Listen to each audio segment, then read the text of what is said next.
The city pulsed with life as Zara hurried down the sidewalk, her heels clicking against the pavement. She was late. Again. The sun was setting, casting a warm golden hue over the glass buildings around her.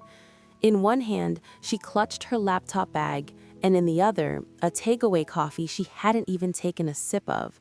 She rounded the corner too quickly and crashed into someone. Coffee spilled. Papers flew. Her laptop bag hit the ground with a thud. "Oh my God," she gasped, already crouching down. "I'm so sorry." "I should be the one apologizing," a deep voice said. She looked up, her breath catching slightly. He was tall, dressed in a black button-down shirt and slacks, his hair slightly tousled, like he'd just run his fingers through it. His eyes, dark and unreadable, studied her for a second too long. He handed her a napkin. "It's just coffee," he said, shrugging. Zara blinked, finally snapping out of it. "Right. Still, I feel awful."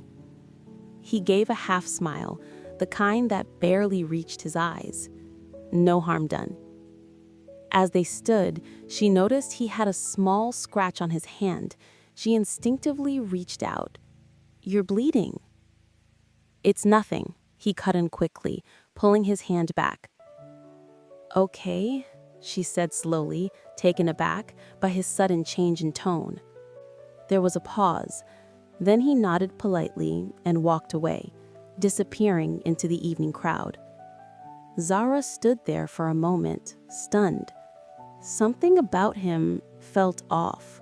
Not rude, not cold, just broken. Later that night, in a quiet pet house overlooking the city, Adrian poured himself a glass of scotch.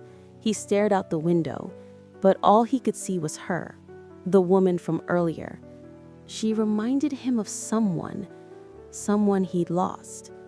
He hated how she'd looked at his hand, with concern, with softness, as if she could see through the carefully built walls he'd spent years maintaining. He downed the drink in one gulp. Feelings were dangerous. He'd sworn he was done with them. The next morning, fate twisted its fingers again. Zara walked into her new job at Crest Hill Developers, trying to hide her nervous excitement. It was a fresh start, something she desperately needed. She stepped into the conference room for her orientation, clutching her notepad and smiling politely at the HR rep.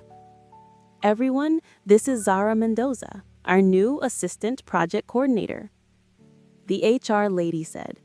Zara's smile faltered, because sitting at the head of the table was him, Adrian.